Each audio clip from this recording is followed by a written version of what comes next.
और अब प्रधानमंत्री नरेंद्र मोदी देशवासियों से मन की बात कर रहे हैं। सीधे लिए चलते हैं आपको। हम देश में वोटर बनने का, मतदाता बनने का उत्सव मनाएं। जैसे हम जन्मदिन पर शुभकामनाएं देते हैं और उसे सेलिब्रेट करते हैं, ठीक वैसे ही जब भी कोई युवा पहली बार मतदाता बने तो पूरा मोहल्ला, गांव या फिर शहर एकजुट होकर उसका अभिनंदन करें और मिठाइयां बांटी जाए।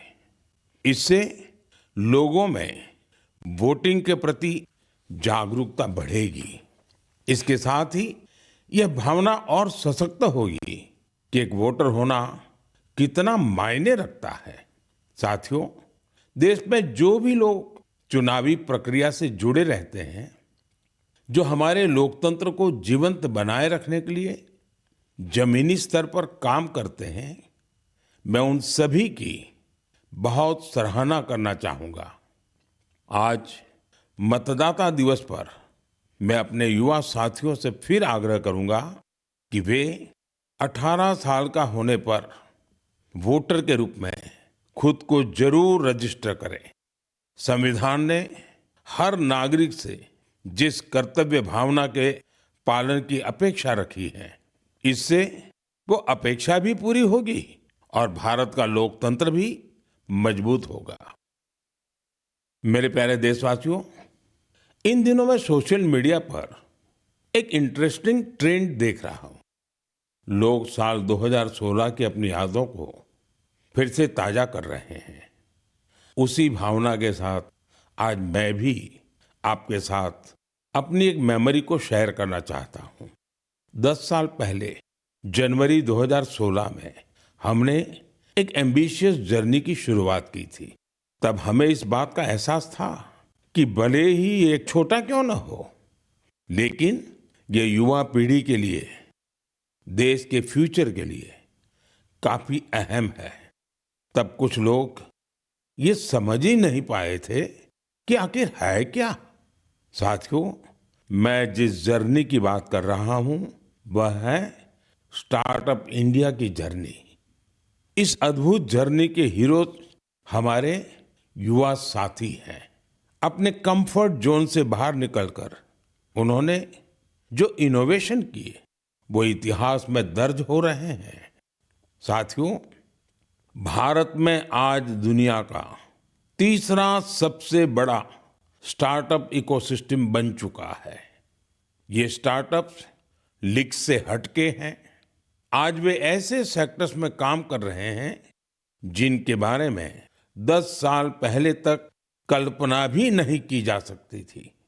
AI, space, nuclear energy, semiconductors, mobility, green hydrogen, biotechnology, आप नाम लीजिए और कोई ना कोई भारतीय स्टार्टअप उस सेक्टर में काम करते हुए दिख जाएगा।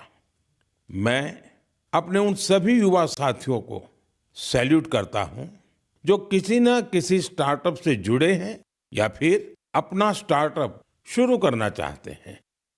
साथियों, आज मन की बात के माध्यम से मैं देशवासियों, विशेषकर इंडस्ट्री और स्टार्टअप से जुड़े युवाओं से एक आग्रह जरूर करना चाहता हूं। भारत की इकोनॉमी तेजी से आगे बढ़ रही है। भारत पर दुनिया की नजरें हैं। ऐसे समय में हम सब पर एक बहुत बड़ी जिम्मेदारी भी है। वो जिम्मेदारी है क्वालिटी पर जोर देने की। होती है, चलती है, चल जाएगा, ये युग चला गया। आइए इस वर्ष हम पूरी ताकत से क्वालिटी को प्राथमिकता दें। हम सबका एक ही मंत्र हो, क्वालिटी, क्वालिटी और सिर्फ क्वालिटी। कल से आज बेहतर क्वालिटी। हम जो भी मैन्युफैक्चर कर रहे हैं उसकी क्वालिटी को बेहतर बनाने का संकल्प लें। चाहे हमारे टेक्सटाइल हो, टेक्नोलॉजी हो या फिर electronics, even packaging Indian product का मतलब ही बन जाए टॉप क्वालिटी। आइए एक्सेलेंस को हम अपना बेंचमार्क बनाएं। हम संकल्प लें, क्वालिटी में न कोई कमी होगी, न क्वालिटी से कोई समझौता होगा। और मैंने तो लाल किले से कहा था, जीरो डिफेक्ट जीरो इफेक्ट। ऐसा करके ही हम विकसित भारत की यात्रा को तेजी से आगे ले जा पाएंगे। मेरे प्यारे देशवासियों, हमारे देश के लोग बहुत इनोवेटिव है। समस्याओं का समाधान ढूंढना हमारे देशवासियों के स्वभाव में है। कुछ लोग ये काम स्टार्टअप्स के जरिए करते हैं, तो कुछ लोग समाज की सामूहिक शक्ति से रास्ता निकालने का प्रयास करते हैं। ऐसा ही एक प्रयास उत्तर प्रदेश के आजमगढ़ में सामने आया है। यहां से होकर गुजरने वाली तमसा नदी को लोगों ने नया जीवन दिया है। तमसा केवल एक नदी नहीं, बल्कि हमारी सांस्कृतिक और आध्यात्मिक विरासत की सजीव धारा है। अयोध्या से निकलकर गंगा में समाहित होने वाली यह नदी कभी इस क्षेत्र के लोगों के जनजीवन की धुरी हुआ करती थी, लेकिन प्रदूषण की वजह से इसकी अविरल धारा में रुकावट आने लगी थी। गाद, कूड़ा कचरा और गंदगी ने इस नदी के प्रवाह को रोक दिया था। इसके बाद यहाँ के लोगों ने इसे एक नया जीवन देने का अभियान शुरू किया। नदी की सफाई की गई और उसके किनारों पर छायादार, फलदार पेड़ लगाए गए। स्थानीय लोग कर्तव्य भावना से इस काम में जुटे और सबके प्रयास से नदी का पुनरुद्धार हो गया। साथियों, जन भागीदारी का ऐसा ही प्रयास आंध्र प्रदेश के अनंतपुर में भी देखने को मिला है। यह वह क्षेत्र है जो सूखे की गंभीर समस्या से जूझता रहा है। यहाँ की मिट्टी लाल और बलुई है। यही वजह है कि लोगों को पानी की कमी का सामना करना पड़ता है। यहाँ के कई क्षेत्रों में लंबे समय तक बारिश नहीं होती है। कई बार तो लोग अनंतपुर की तुलना रेगिस्तान में सूखे की स्थिति से भी कर देते हैं। साथियों, इस समस्या के समाधान के लिए स्थानीय लोगों ने जलाशयों को साफ करने का संकल्प लिया।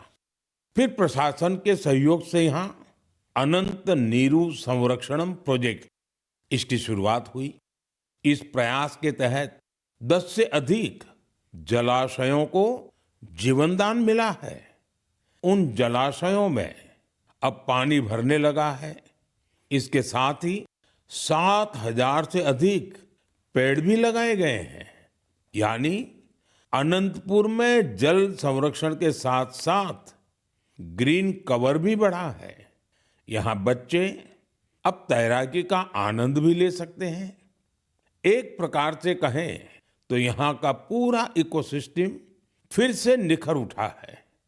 साथियों, आजमगढ़ हो, अनंतपुर हो या फिर देश की कोई और जगह, ये देखकर खुशी होती है कि लोग एकजुट होकर कर्तव्य भाव से बड़े संकल्प सिद्ध कर रहे हैं। जन भागीदारी और सामूहिकता की यही भावना हमारे देश की सबसे बड़ी ताकत है। मेरे प्यारे देशवासियों, हमारे देश में भजन और कीर्तन सदियों से हमारी संस्कृति की आत्मा रहे हैं। हमने मंदिरों में भजन सुने हैं, कथा सुनते वक्त सुने हैं, और हर दौर ने भक्ति को अपने समय के हिसाब से जिया है। आज की पीढ़ी भी कुछ नए कमाल कर रही है। आज के युवाओं ने भक्ति को अपने अनुभव और अपनी जीवन शैली में ढाल दिया है। इसी सोच से एक नया सांस्कृतिक चलन उभर कर सामने आया है। आपने सोशल मीडिया पर ऐसे वीडियो जरूर देखे होंगे। देश के अलग अलग शहरों में बड़ी संख्या में युवा इकट्ठा हो रहे हैं। मंच सजा होता है, रोशनी होती है, संगीत होता है, पूरा तामझाम होता है और माहौल किसी कॉन्सर्ट से जरा भी कम नहीं होता है। ऐसा ही लग रहा है कि जैसे कोई बहुत बड़ा कॉन्सर्ट हो रहा है। लेकिन वहां जो गाया जा रहा होता है वो पूरी तन्मयता के साथ, पूरी लगन के साथ, पूरे लय के साथ, भजन की गूंज। इस चलन को आज भजन क्लबिंग कहा जा रहा है और यह खास तौर पर जैन जी के बीच तेजी से लोकप्रिय हो रहा है। यह देखकर अच्छा लगता है कि इन आयोजनों में भजन की गरिमा और सुचिता का पूरा ध्यान रखा जाता है। भक्ति को हल्केपन में नहीं लिया जाता। न शब्दों की मर्यादा टूटती है और न ही भाव की। मंच आधुनिक हो सकता है, संगीत की प्रस्तुति अलग हो सकती है, लेकिन मूल भावना वही रहती है। आध्यात्म का एक निरंतर प्रवाह वहां अनुभव होता है। मेरे प्यारे देशवासियों, आज हमारी संस्कृति और त्योहार दुनिया भर में अपनी पहचान बना रहे हैं।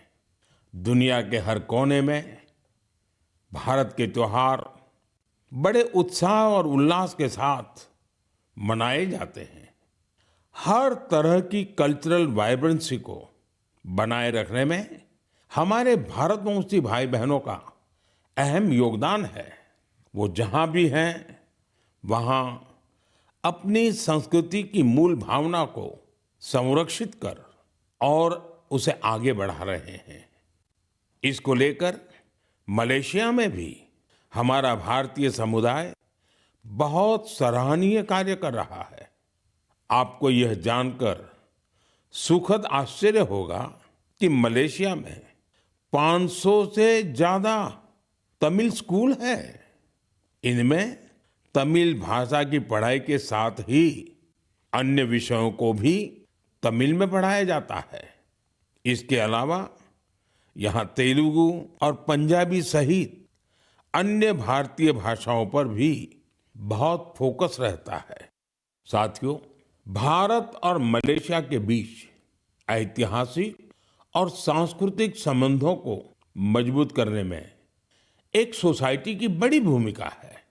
इसका नाम है मलेशिया इंडिया हेरिटेज सोसाइटी। अलग अलग कार्यक्रमों के साथ ही यह संस्था एक हेरिटेज वॉक का भी आयोजन करती है। इसमें दोनों देशों को आपस में जोड़ने वाले सांस्कृतिक स्थलों को कवर किया जाता है। पिछले महीने मलेशिया में लाल पाड़ साड़ी आइकॉनिक वॉक, इसका आयोजन किया गया। इस साड़ी का बंगाल की हमारी संस्कृति से विशेष नाता रहा है। इस कार्यक्रम में सबसे अधिक संख्या में इस साड़ी को पहनने का रिकॉर्ड बना, जिसे मलेशियन बुक ऑफ रिकॉर्ड्स में दर्ज किया गया। इस मौके पर ओडिसी डांस और बाउल म्यूजिक ने तो लोगों का दिल जीत लिया। मैं कह सकता हूं, साया बरबांगा देंगान डियास्पोरा इंडिया दी मलेशिया, मेरे का मंबावा इंडिया दान मलेशिया, सेमाकेन टापा। मलेशिया के हमारे भारतवंशियों को मेरी बहुत बहुत शुभकामनाएं। मेरे प्यारे देशवासियों, हम भारत के किसी भी हिस्से में चले जाएं, वहां हमें कुछ न कुछ असाधारण, अभूतपूर्व होते हुए जरूर दिख जाता है। कई बार मीडिया की चकाचौंध में ये बातें जगह नहीं बना पाती, लेकिन इनसे पता चलता है कि हमारे समाज की असली शक्ति क्या है।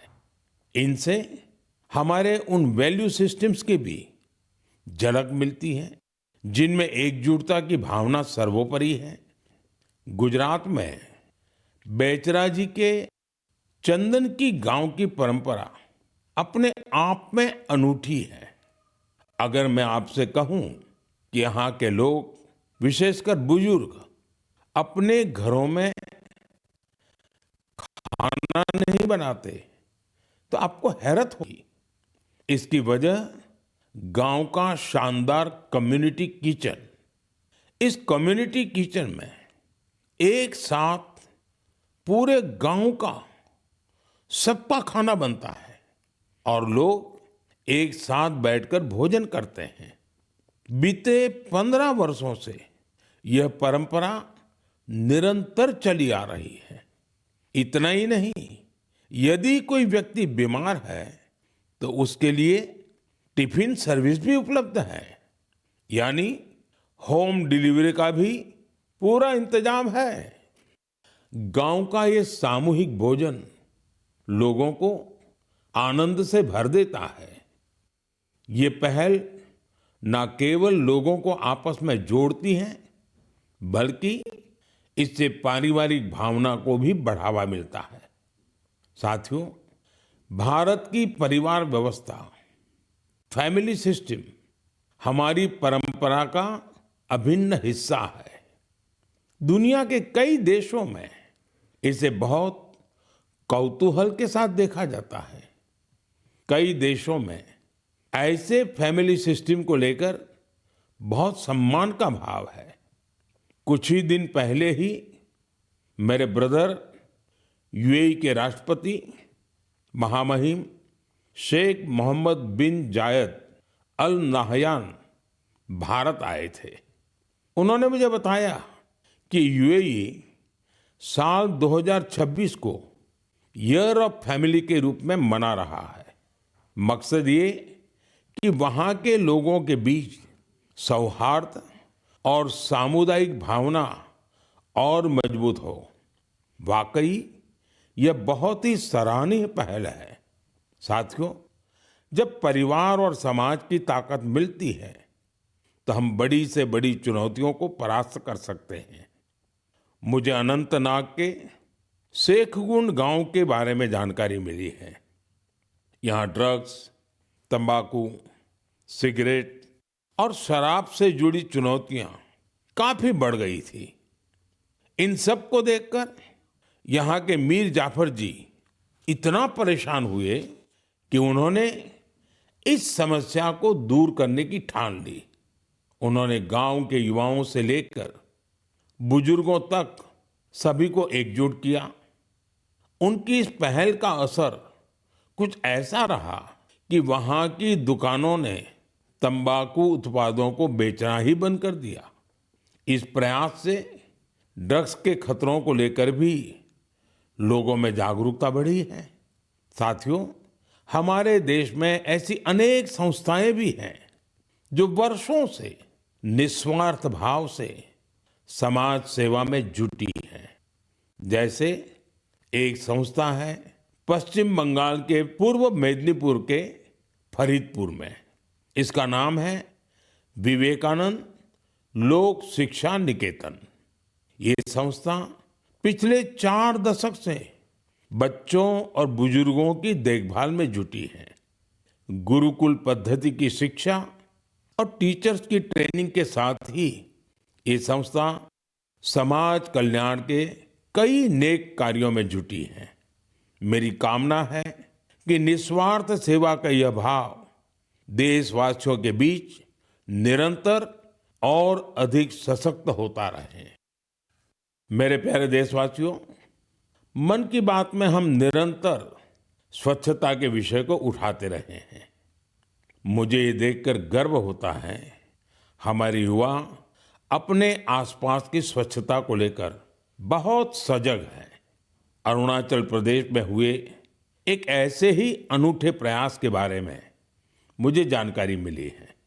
अरुणाचल वो धरती है जहां देश में सबसे पहले सूर्य की किरणें पहुंचती हैं। यहाँ लोग जय हिंद कहकर एक दूसरे का अभिवादन करते हैं। यहाँ ईटानगर में युवाओं का समूह उन हिस्सों की सफाई के लिए एकजुट हुआ जिन पर ज्यादा ध्यान देने की जरूरत थी। इन युवाओं ने अलग अलग शहरों में सार्वजनिक स्थलों की साफ सफाई को अपना मिशन बना लिया। इसके बाद ईटानगर, नाहरलागुन, दोईमुख, सेप्पा, पालिन और पासीघाट, वहां भी ये अभियान चलाया गया। ये युवा अब तक करीब 11 लाख किलो से अधिक कचरे की सफाई कर चुके हैं। सोचिए दोस्तों, नौजवानों ने मिलकर के 11 लाख किलो कूड़ा कचरा हटाया। साथियों, एक और उदाहरण असम का है। असम के नागांव में वहां की पुरानी गलियों से लोग भावनात्मक रूप से जुड़े हैं। यहाँ कुछ लोगों ने अपनी गलियों को मिलकर साफ करने का संकल्प लिया। धीरे धीरे उनके साथ और लोग जुड़ते गए। इस तरह एक ऐसी टीम तैयार हो गई जिसने गलियों से बहुत सारा कचरा हटा दिया। साथियों, ऐसा ही एक प्रयास बेंगलुरु में हो रहा है। बेंगलुरु में सोफा वेस्ट एक बड़ी समस्या बनकर सामने आया है। इसलिए कुछ प्रोफेशनल्स एकजुट होकर इस इश्यू को अपने तरीके से सॉल्व कर रहे हैं। साथियों, आज कई शहरों में ऐसी टीमें हैं जो लैंडफिल वेस्ट की रिसाइकलिंग में जुटी हैं। चेन्नई में ऐसी ही एक टीम ने बहुत बेहतरीन काम किया है। ऐसे उदाहरणों से पता चलता है कि स्वच्छता से जुड़ा हर प्रयास कितना अहम है। हमें स्वच्छता के लिए व्यक्तिगत तौर पर या फिर टीम के तौर पर अपने प्रयास बढ़ाने होंगे, तभी हमारे शहर और बेहतर बनेंगे। मेरे प्यारे देशवासियों, जब पर्यावरण संरक्षण की बात होती है तो अक्सर हमारे मन में बड़ी योजनाएं, बड़े अभियान और बड़े बड़े संगठन की बातें आती हैं। लेकिन कई बार बदलाव की शुरुआत बहुत साधारण तरीके से होती है। एक व्यक्ति से, एक इलाके से, एक कदम से, और लगातार की गई छोटी छोटी कोशिशों से भी बड़े बदलाव आते हैं। पश्चिम बंगाल के कुछ बिहार के रहने वाले बेनोय दास जी का प्रयास इसी का उदाहरण है। पिछले कई वर्षों से उन्होंने अपने जिले को हरा भरा बनाने का काम अकेले दम पर किया है। बेनोय दास जी ने हजारों पेड़ लगाए हैं।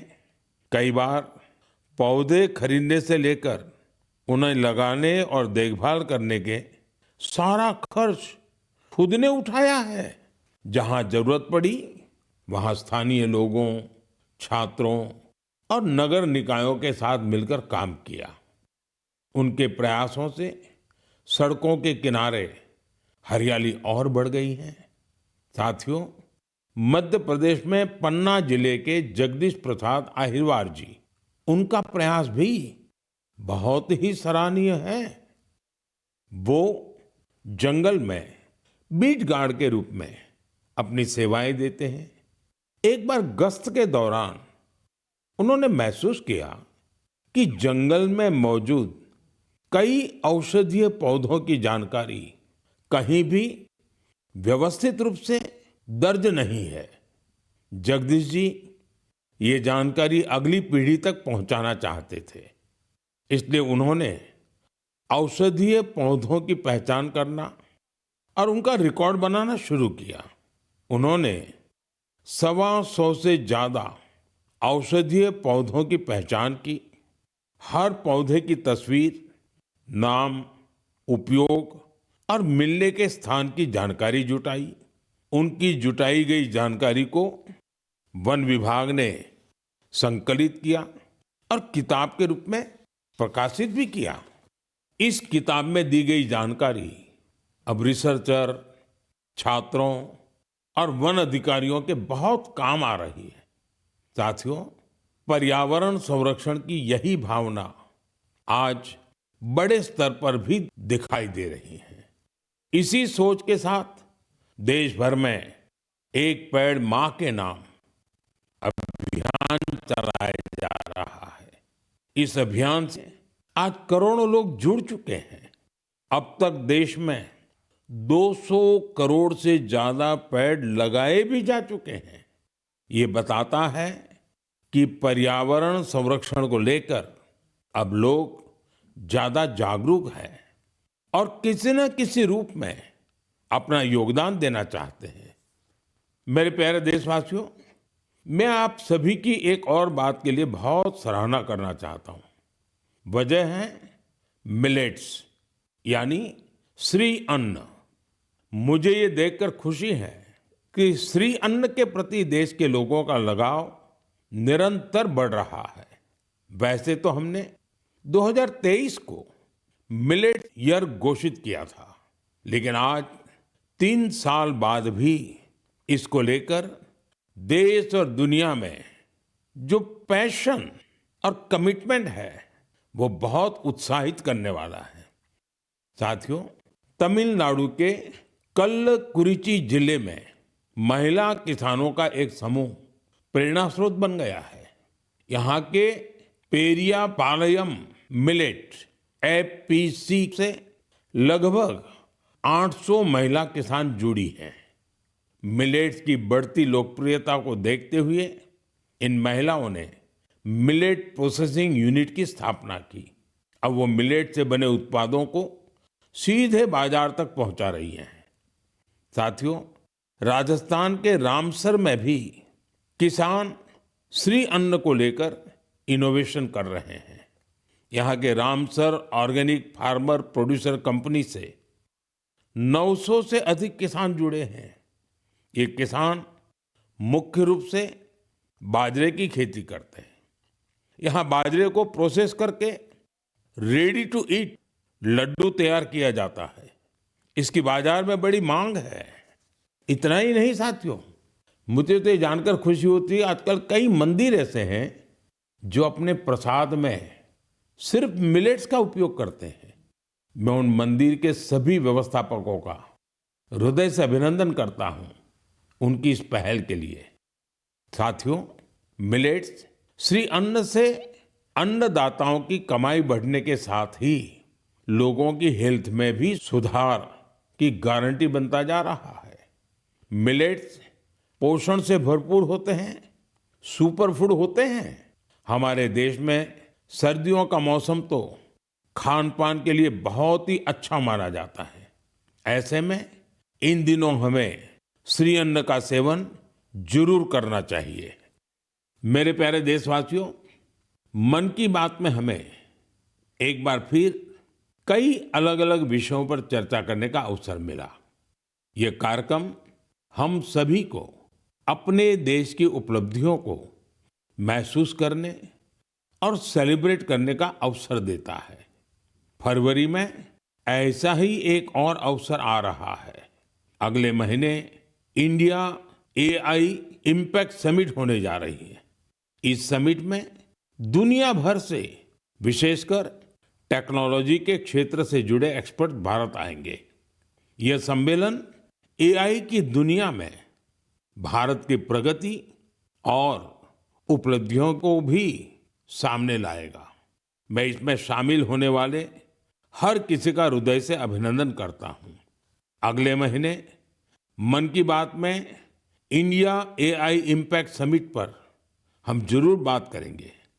देशवासियों की कुछ अन्य उपलब्धियों की भी चर्चा करेंगे।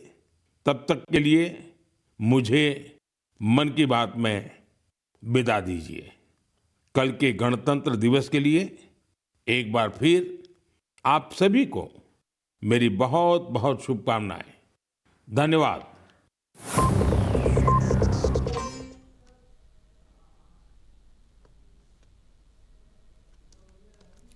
तो प्रधानमंत्री नरेंद्र मोदी ने मन की बात कार्यक्रम की है 130वां संस्करण है। थोड़ी देर में जो बात थी वो हर महत्वपूर्ण मुद्दों पर उन्होंने चर्चा की है, जिसमें मिलेट से लेकर किस तरह से किसानों को मजबूत किया जाए, किस तरह से आगे योजनाओं को बढ़ाया जाए और कैसे विकसित भारत की एक रूपरेखा तैयार की जाए।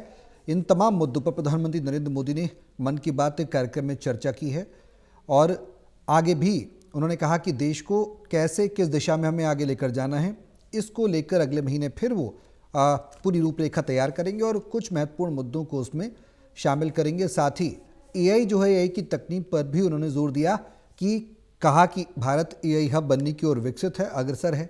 बीते दिनों हमने देखा कि किस तरह से केंद्रीय मंत्री अश्विनी वैष्णव ने भी एआई में भारत के बढ़ते कदम का जिक्र किया और न सिर्फ भारत में उपयोगी चीज़ों के बारे में भी बताया, बाकी आने वाले समय में एक वैश्विक फ्यूचरिस्टिक प्रोग्राम्स कैसे होंगे भारत में, उनका भी जिक्र करते प्रधानमंत्री नरेंद्र मोदी नजर आए।